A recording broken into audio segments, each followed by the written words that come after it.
दुनिया का पहला जीव कैसे बना होगा? अरबों साल पहले जीवन का कोई नामो निशान नहीं था तो बस असीम अंधकार। फिर हुआ महाविस्फोट, बिग बैंग।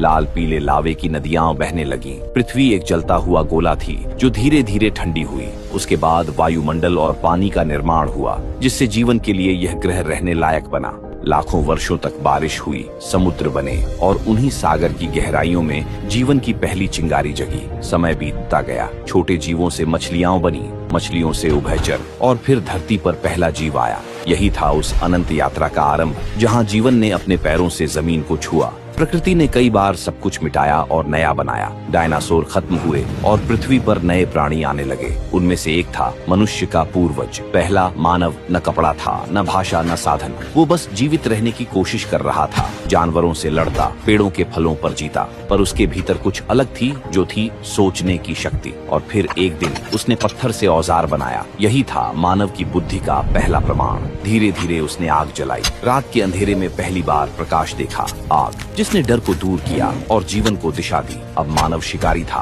पर साथ ही खोजी भी। वो गुफाओं की दीवारों पर चित्र बनाता, जानवरों को साधता और झुंड में रहने लगा। यही था मानव समाज का आरंभ। धीरे धीरे उसने समझा कि साथ रहना, खाना बांटना और रक्षा करना, यही जीवन का रास्ता है। और एक दिन जब उसने बीज बोया तो उसे पता भी नहीं था कि वही पल सभ्यता का जन्म कहलाएगा। यही था मानव यात्रा का सबसे बड़ा कदम। शिकारी से किसान बनने तक का सफर। सृष्टि की यात्रा जारी रही। धरती ने इंसान को दिया जीवन और इंसान ने धरती को दी सभ्यता। यही है शुरुआत उस महान कहानी की, जिसे हम कहते हैं मानव इतिहास। मेरा उद्देश्य इतिहास को एकदम शुरू से लेकर विस्तार से समझाना है। आगे इस सीरीज में हम सिंधु घाटी सभ्यता से लेकर आधुनिक भारत के इतिहास को बताएंगे। तो आप इस पेज भोलावर्स को फॉलो कर लो, क्योंकि ऐसे वीडियोस आपको और कहीं नहीं मिलेंगे। आगे का वीडियो देखना चाहते हैं तो कमेंट में नेक्स्ट लिखो और मुझे फॉलो कर लो।